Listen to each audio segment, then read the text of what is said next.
Privileged athletic director of this wonderful school and community.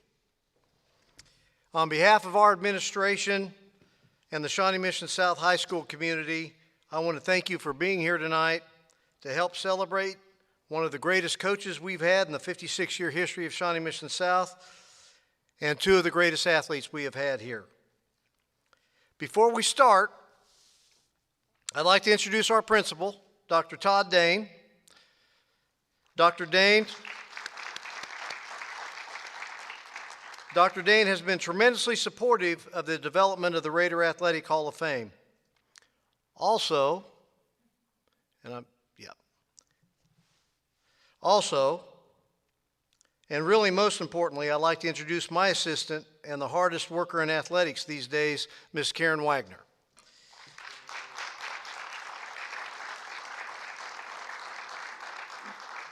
Karen is as committed to the Hall of Fame as anyone, and she's the go-to person for all you see here tonight.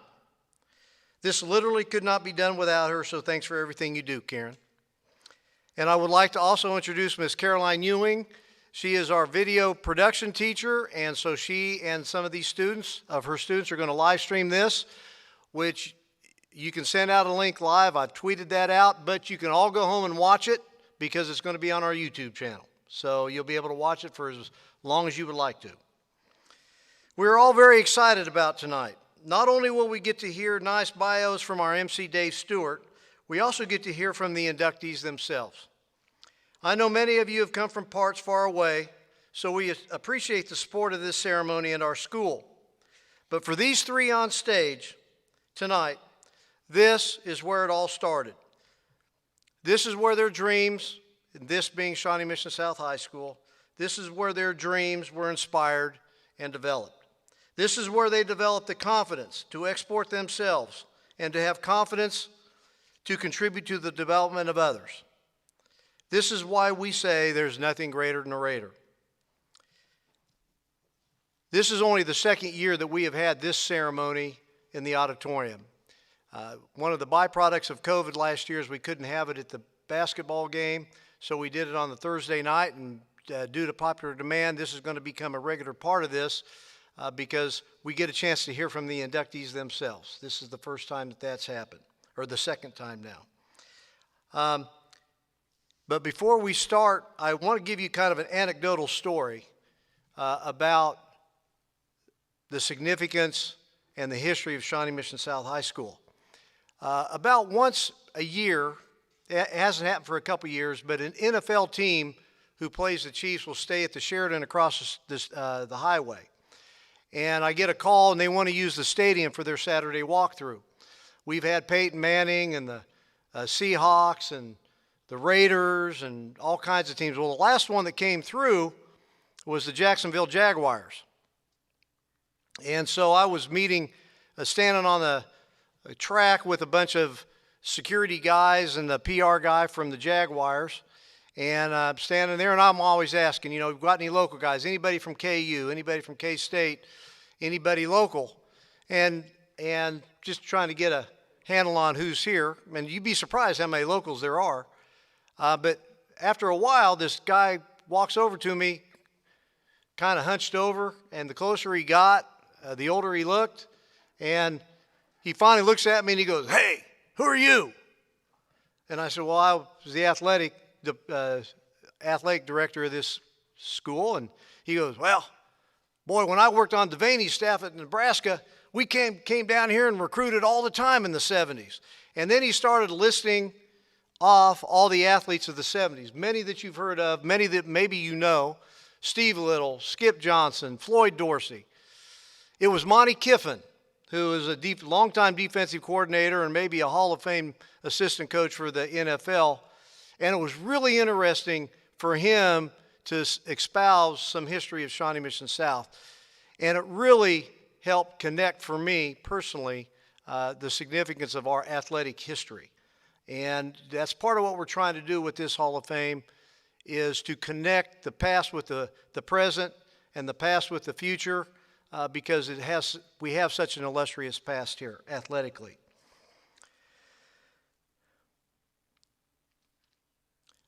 I feel really strongly about our history. that if we don't honor that past, it gets lost, and our past is so grand it deserves to live forever. So on this first night of 2 nights, as we celebrate athletic excellence, these 3 inductees contribute to the great sense of pride felt by the South community. Inductees, this is a big night. We all get to listen, remember, and share in all that you have done. So for our audience here and on our YouTube channel, it is time to celebrate. As always, our Master of Ceremonies is the one and only Dave Stewart, proud Raider, class of 1975. Thank you, John. Sometimes the only thing that gives us perspective is time and experience. We don't know how good we have it till years later, and then it finally hits us. That's kind of the way it was for South gymnastics coach John Brulette. When he was coaching here in the 1970s when I was in high school, he didn't realize that the most fun he would have in his life would be during those years. The classroom, kind of a different category. Biology, right? Yeah, I never had you in class. I had Caldwell for sophomore, I guess. We had the fruit flies and the ones that flew and the ones that didn't, and we mixed them up, and he couldn't figure out whether the non-flyers were flying. That was Bruce Levy was in that class, and that's part of the reason. But teaching kids in a sport was thrilling. The pommel horse, ring, vault, that's the classroom he thrived in. His goal for all of them was to have a goal, master a routine on their apparatus, then up the game. Maybe the heck with a full twist was in their future at the perfect time. When Coach was just getting his career going, he wanted to keep it simple, and that philosophy didn't always sit well. One of his athletes one day, could have been Greg Scherf, said, "Coach, we're not doing the tricks we need to do." His response was quick, "Let's do it my way, and if we don't set a school record tomorrow, you can pick your own routine for the rest of the year." Guess what happened? South set a school record, blew it away, so really a win-win. The former Jayhawk gymnast from Wichita may have known what he was doing after all, but he also proved to be flexible in desperate times. In the fall of 1976, there was nothing great about this season. South won a couple of minor competitions without some of the locals competing against them. Going to state, something dramatic would have to happen to shock the world. So Coach asked the team to vote. Show of hands. If you want to step it up, go for the hard stuff, toughest routines possible to get extra points, let me know. And every hand went up.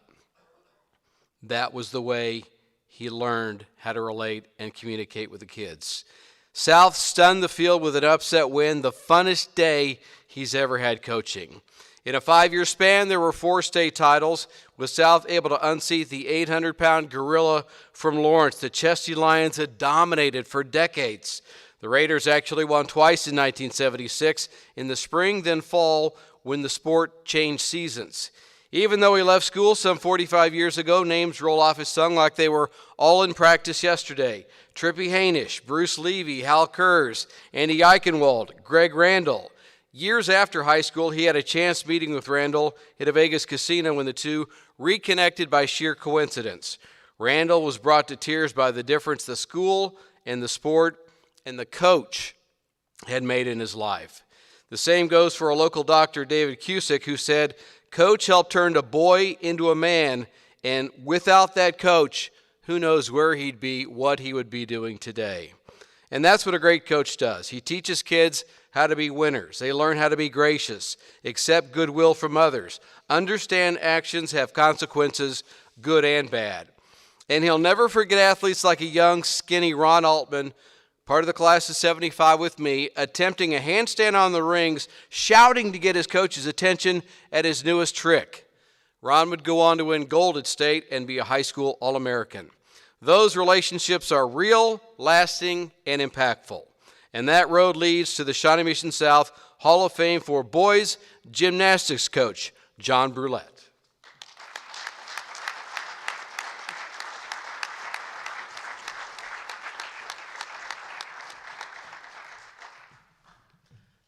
I didn't know I was that good.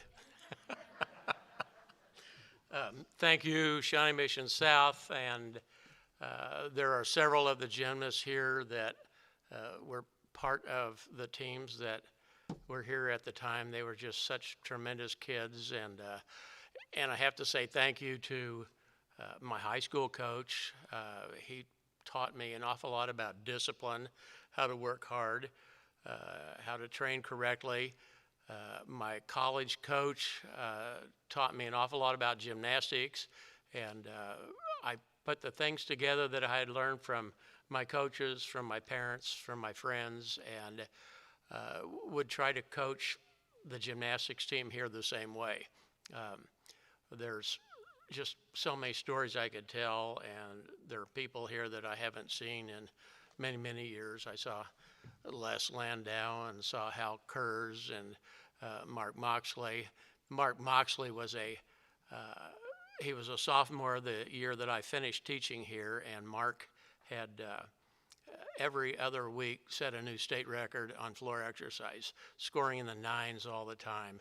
And there was a gymnast at Shawnee Mission North that was equally talented, and they would just leapfrog each other all year long. And unfortunately, on the day of the state meet, the kid from North scored 0.05 of a point higher than Mark. So Mark finished second on the floor, and still may have one of the highest scores ever. I'm not certain about that. There were kids, Greg Randall, as a senior, he won the gold medal in 5 of the 7 events. I don't know if that's ever been matched. That team was so good, it set a state record, and that record stood from 1978 till about 1992, and the school from Olathe finally had a team score more points. But that team from 76 or 77, I can't even remember the numbers, but it still may have the second highest score ever for a state tournament. And of course, that becomes immortal because there's no longer any gymnastics in Kansas. So those kids get to put a feather in their cap for that. I know that I could just stay here and tell stories forever. And one story I would like to tell is when you're a coach, you work so hard to try to get to where you want to go. And always arrogance was one of my faults, because I thought we would be state champions every single year. And the kids work that hard. But the first time you get there, you cross a threshold. And then after that, it becomes a little easier to do it the second, the third, the fourth time. They just seem to roll along. But I had a lot of help getting through that first year, and had a assistant coach that many years ago I forgot to recognize at a meeting like this with the parents. Stan Klein, would you stand up?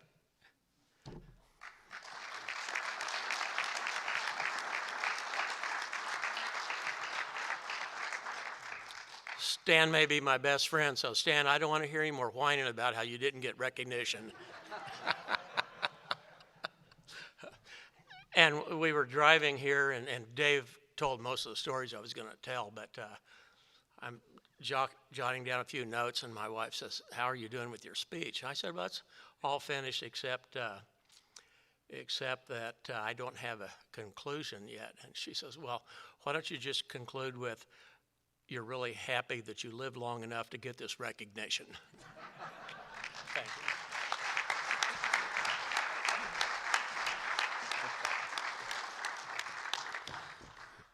It's difficult a lot of times to be able to get everyone to get back to this event and be here in person, which is great to have a YouTube channel. People can watch it that way. And Ryan Eichner is our second Hall of Famer. His sister, Carmen Johnson, is here. I'm going to go ahead. Dr. Johnson's going to come up and hand her the microphone. And she has words from the Eichner's father. I went to high school with Reed. He was class of 76. We carpooled together one year. He was always so early. We were never ready. Every day that Reed drove. Carmen, go ahead. So thanks for this. I'll keep it really short. But our dad is 94 years old, and he really wanted to be here. But this is what he wanted to say to you. Hey, Ryan, it's Pops. Sorry I can't be here, but want you to know how very, very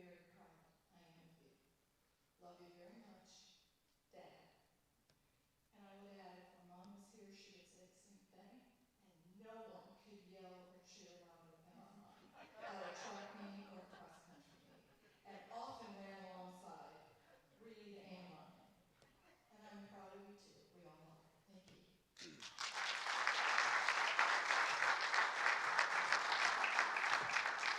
And the cross-country parents put in some mileage. I mean, you had to go from one vantage point to the next, and get start-finish line, and then the spots in between. So parents had to hustle, and I'm sure you could hear that voice. Recognizable voices. Yeah. Ryan, what's wrong? You're not 150 yards in front. It was usually a pretty big gap. In the late 1960s, when South was the shiny new school in the area, there was nothing south of South except the cow pastures and the Sutherland fields. Basically, country roads for the cross-country team to run on and on and on some more. Our next Hall of Famer loved every minute of his time here in this auditorium performing in musical. We'll talk more about that. His family moved here from a small town in Iowa when he was in junior high. Their house was right next to Knollwood, kind of by the tennis courts, right? Tennis courts were there? Right across, directly across from it. Very close. Terrible, yeah. No excuse for being late. He made a habit of winning all the 8th and 9th grade races, so Coach Schmidt knew what was happening at the younger levels and was waiting for him to get here. Back in the old days, it was just 10, 11, 12. Junior high was 7, 8, 9, primary, K through 6. At South, he had the same thought of a lot of boys his age. Man, football sounds so exciting. How great would that be? I think I want to do that. So he shared that brilliant plan with his dad, who said, Ryan, that's great. Have you figured out how you're going to pay for college? Playing high school football. So back to running, and boy, did he run. Ryan was on the first cross-country teams to win state titles back-to-back. Together, they were building a foundation. 6th overall at state as a sophomore, with fellow Hall of Famer Dave Anderson serving as his mentor. Dave taught him how to be humble, a gracious winner, act like a victory didn't faze you. And there was some notoriety that went with being a runner back then. You walked around school and kind of felt like a king. That's the way it was at the time. The pep band of the cheerleaders went to all the meets at Shawnee Mission Park. Green and gold was everywhere. Sophomore track, South won state for the first time in school history. He was 4th at the state indoor mile, 3rd in the state in the 2-mile. Junior year, he did not lose a single cross-country meet. I asked him if he felt pressure from always winning, and he said no, because he always won by so much, it was pretty easy. There was typically nobody on his tail. His fastest time at state in the 2-mile was 3rd fastest in Kansas history, and he became an All-American. Track and field that school year, he won the indoor mile and 2-mile outdoors. Senior year, he lost one cross-country meet at the Shawnee Mission East Invitational, which was kind of a squirrely race around the school. There was like a jungle gym you went through, and then you finished on the track. It was wet that day. That was the only one that got him. He was devastated at the time. I mean, he hadn't lost a meet the year before.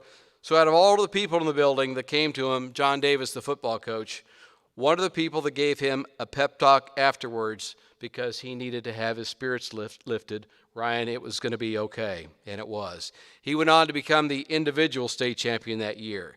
He couldn't wait for track and field, his last high school competitions here, but he missed most of the year with a stress fracture in his leg.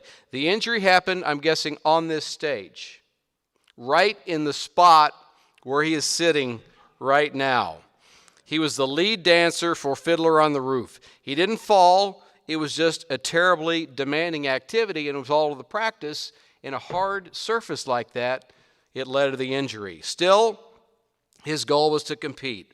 With 3 weeks training and limited conditioning, he won the Sunflower League Mile, took 2nd in regionals, 3rd at state, basically winning it on guts.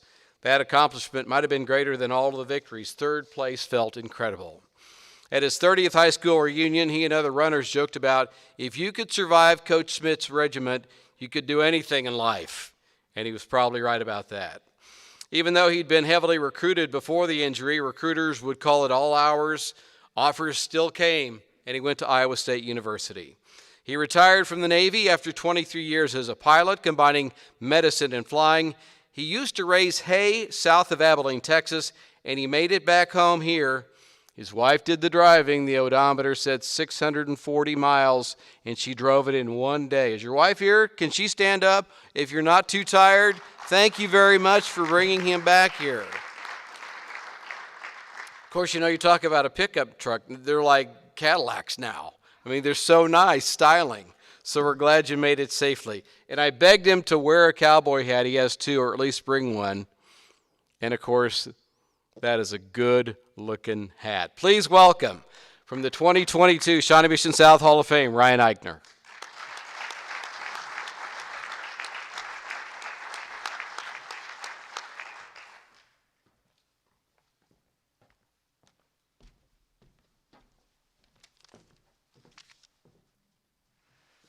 Thank you, Dave, for that introduction. Thanks for stealing all my thunder, too. I actually feel very honored to be here. I'm very appreciative of the people that work in the Hall of Fame and the selection committee that chose my nomination. And I am actually humbled by all this. I've been in some pretty thorny situations throughout my life, and this is definitely one of the good things that's happened to me. John Larkin, one of my teammates, I was a sophomore, he was a senior, is the guy who did my nomination. Dave Anderson, who's a Hall of Fame member already, and my mentor, as Dave mentioned. Pat Kirchhoff, Don Piper, Mark Benson, they all endorsed my nomination.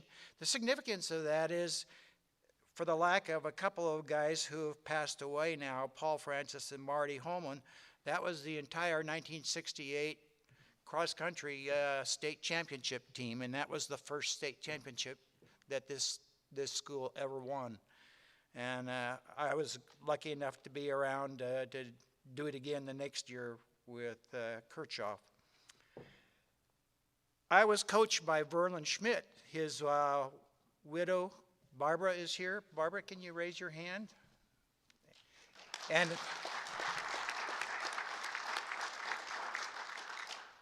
his son, Paul, is here. Last time I saw him, he was this big, so it's hard to really recognize him in the crowd. I thought I'd share something with you. Verlin was a really hard driving coach. I mean, he worked us to the bone, and there were times where tempers would flare. And in fact, I got in a yelling match at the top of what we call the Monster. That's the big hill that's out there at Antioch and College Boulevard now.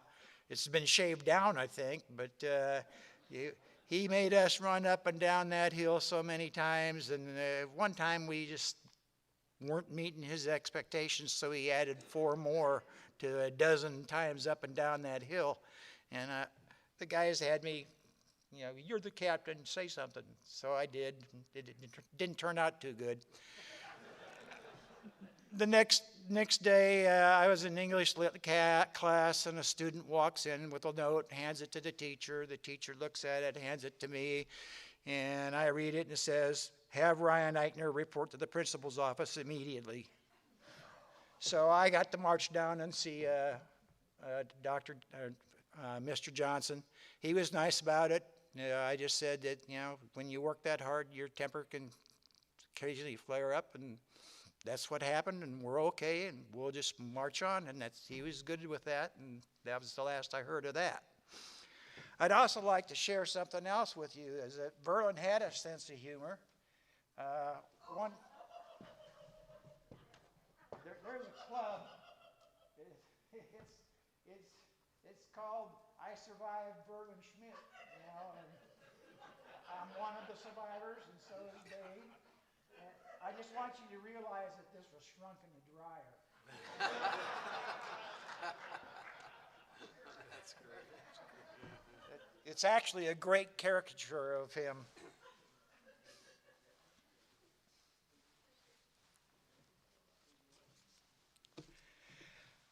I moved on after college. College, I had a mixed bag of results. To be really truthful, I wanted to forget about running. And when I was in the Navy, I was involved in really life and death situations. Not as a pilot necessarily, but as an aviation physiologist that was trained as a safety officer.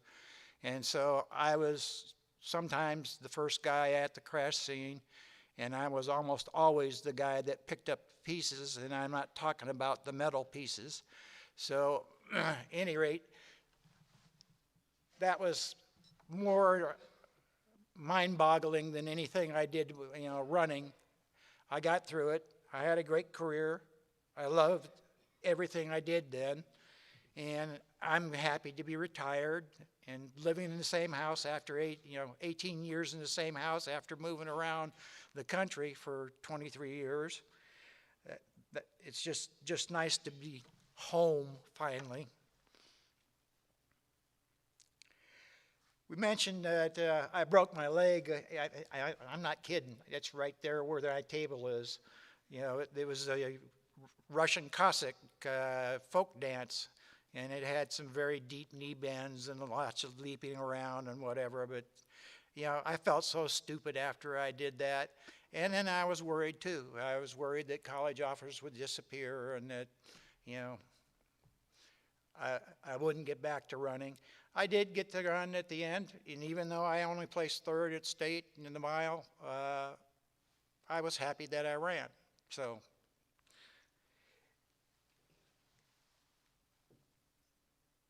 this honor means a couple of things to me.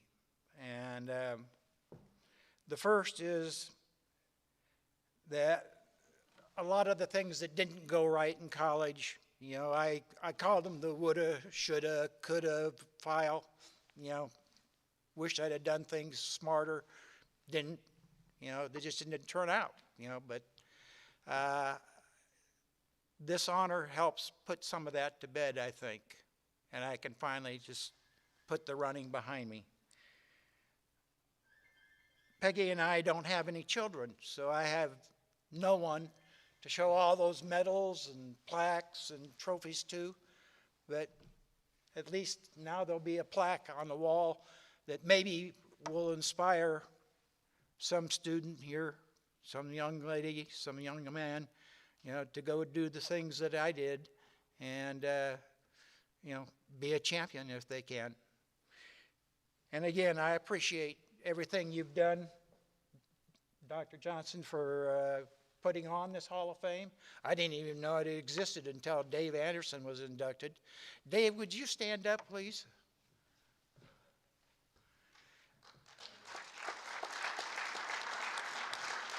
That glorious mustache belies what my view was when I was, I didn't tell you could sit down. Turn around now, please. That's the view I had my entire sophomore year.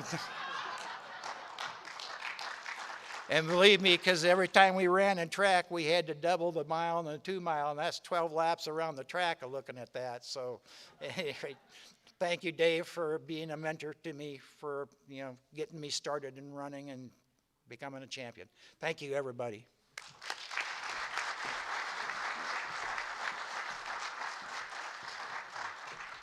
I'm glad Mrs. Schmidt is here. I wouldn't have seen you otherwise if he hadn't pointed you out. One thing about track kids was we all knew where Coach Schmidt lived. 2 houses on the same street, eventually moved down. And so some of the flaming pizza boxes on the porch may or may not have been us. Yeah, and we would come over unannounced. And one time we came over, Coach had a hoodie on. He was sitting at the kitchen table, and he had a pipe, smoking his pipe. He liked to smoke that pipe. Didn't know we were coming in. And he stuck his pipe in the pocket of his hoodie, and we waited to see how long till his hoodie caught on fire or what he was going to do about it. And he was shaking the front of his hoodie because it was hot. And we waited, and we waited, and we waited. And we all miss Furlan.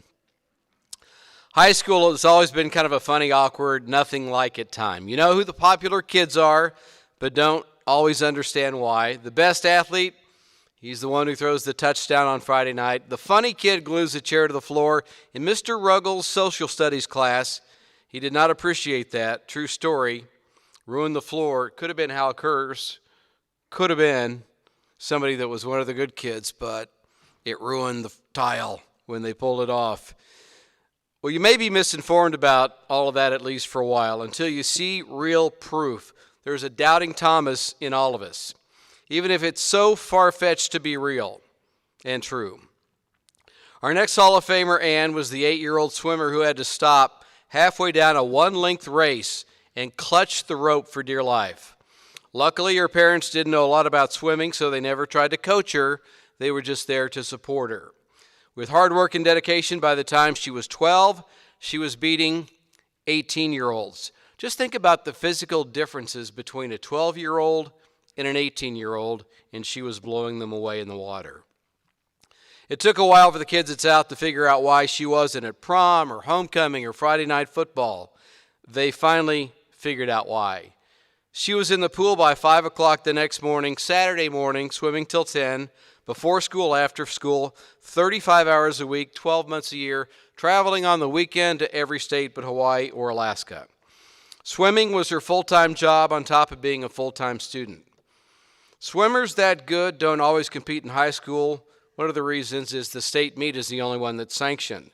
But she wanted to swim so the kids who knew nothing about her would.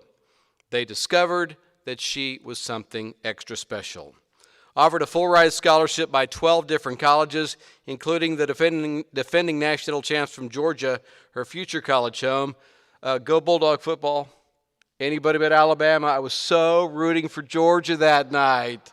I might go buy me a Bulldog shirt after that. She won 6 state titles here. The 200 free, 100 butterfly twice. The 400 freestyle relay 2 more times. Almost 25 years later, some of those records that she put up on the board still stand. Well, students noticed and they admired her dedication. Years after she thought a participation ribbon was plenty as that 8-year-old who needed a life jacket halfway down the lane. Her brother said she wanted to work for the blue ribbon, that it was better, and she found out it was. She wanted to be just like her older brothers who swam to stay in shape for football and got to pick out their new suit and sweats at the start of the season and go to team dinners on Wednesday. She thought that was so cool. And that was part of being a team in high school, is that bond that you have with the other kids on that team, the things that you do as a group. In high school, that all came together. This stick of dynamite could swim any event with a moment's notice. If coach needed points in another race where South wasn't strong, you name it, she could fill in. Butterfly, back, breast, IM, distance.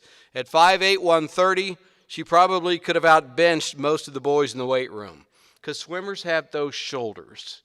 They just have a look about them. They are so strong.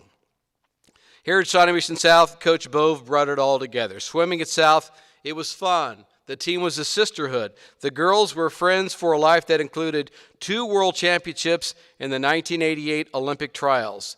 At the Worlds, she might see swimmers from communist countries on either side, East Germany, Russia over there. But when they were in the pool, there was just this respect between all of them as simply elite swimmers, politics aside.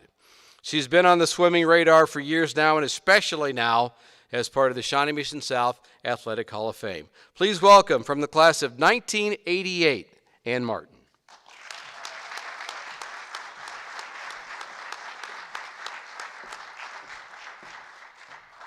Thank you. I'm bad at talking in front of groups of people, but it's kind of surreal being back here at Shawnee Mission South again. It's been a really long time, and this is really where it all began for me. And first off, I want to thank my parents, because none of this would have ever have happened for me if I didn't have their support. My mother's here tonight. Mom, wave.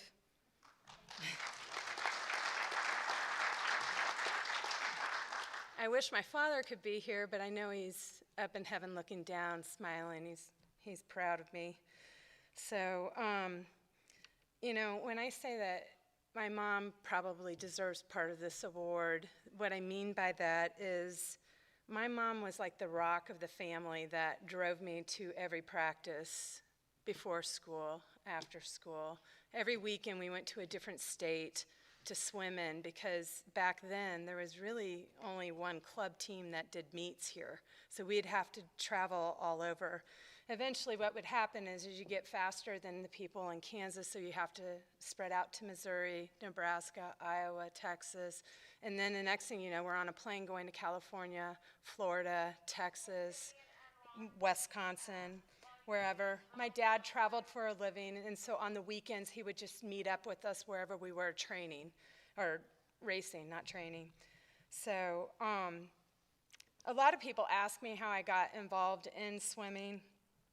Like a lot of you guys, I had older siblings, and like he said, I did. I looked up to my brothers. They were on our country club team, and my mom would drag me to these swim meets and to the dinners afterwards, and they got these really cool swag. And I was only 6 years old, and my mom was like, "You're too young to be on the team now." And so I did. Finally, at 8 years old, they let me be on this team. And I was not good. I loved it. It was great. And then she said, you know, why don't we try this spring tune-up? This coach named Bove has this spring tune-up at Shawnee Mission South. Maybe it would probably benefit you. You could learn your strokes and be legal and not get disqualified. So that's when I met Bruce Bove, 1979, maybe. And so Bruce basically was the first person to teach me how to swim the stroke legally, all of them.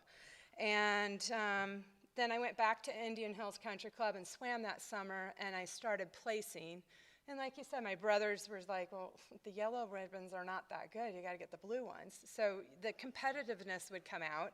Oh, I got to get the blue ribbons. So then I started swimming year-round. And all through middle school and high school, I swam for a club team. And my coach was a 5-time Olympic coach, Coach Malone. And I swam for the Blazers. And at age 14, I had qualified for senior nationals, and that was the first time I'd ever stepped on deck with Olympians. And getting on a block next to someone that you idolize your whole life, it's terrifying. And then at age 15, I went to the US Open down in Austin, Texas, and you're swimming against people all over the world: China, East Germany, West Germany, Russia, Australia, you know, all over. And then you start seeing Olympians from other countries. And then eventually I got to the Olympic trials, and that was the big one. But prior to that, when I was a sophomore here at Shawnee Mission South, I joined the swim team. And after putting in 30, 35 hours of training a week, you really don't have a social life, and your friends don't know what you're doing. You can ask, my teammates are here. They didn't have any idea what I did. And then when you join the swim team, you kind of get recognition from your school peers, which was kind of interesting. And then, you know, what is it? It's 43 years since day one when I met you, Bruce. Kind of aging you a little bit. And so when I swam on the South team, it was fun, because it was more of a, you're swimming with the team and doing relays and scoring points, and you're trying to win the meet. When prior to that, I was traveling, and it was me and 3 other swimmers and a coach, unless I was doing a local meet with an entire team. So it was a lot of fun swimming high school because, you know, I had my friends there. So, and I think, and this is an honor, it's a big honor to be here and on this stage. You know, after swimming high school, my sophomore and junior year, my senior year, I did not swim high school. I had qualified for the Olympic trials and decided to train all year round and train for that meet. After high school, I went on and swam Division I. I had a full ride scholarship to University of Georgia. This is before Title IX. I was offered full rides pretty much anywhere I wanted to go at that point. decided to go to Georgia. I had a really fun recruit trip. It was a great school. It's a fun school. And had a great time. But then it comes to a point in the sport of swimming, just like in gymnastics, I think your body gets to the point where you can't get any faster. You can't get any better because you get old. And for women in swimming, it's usually around college. So at that point, you know, you kind of just say you've had a really good ride. But it's exciting to get honored for something that ended quite some time ago. But currently right now I live in Sarasota, Florida. I have 3 teenagers. I have an 18-year-old daughter who swims in college in Boca Raton at Lynn University. And I have twin 15-year-olds that are in high school in Sarasota. They're boy-girl twins. The girl, Paige, swims in Sarasota. For the Sarasota Sharks, it's a national championship team there. She swims the exact same events as I do. Unfortunately, she's a lot like me. My son Patrick is not a swimmer. He plays football for the high school down there, Riverview, and he is his sister's biggest cheerleader. I don't really race anymore. I do open water swimming. I've retired from coaching. I did a 10-year stint of USA swimming coaching, but now, pretty much now I'm on deck following my girls swimming. I'll show up to college meets and USA meets and have fun being a swim mom. But I want to thank the committee that nominated me, or Bruce that nominated me, and the committee that voted on me. Thank you for the introduction. Appreciate it. So, thank you.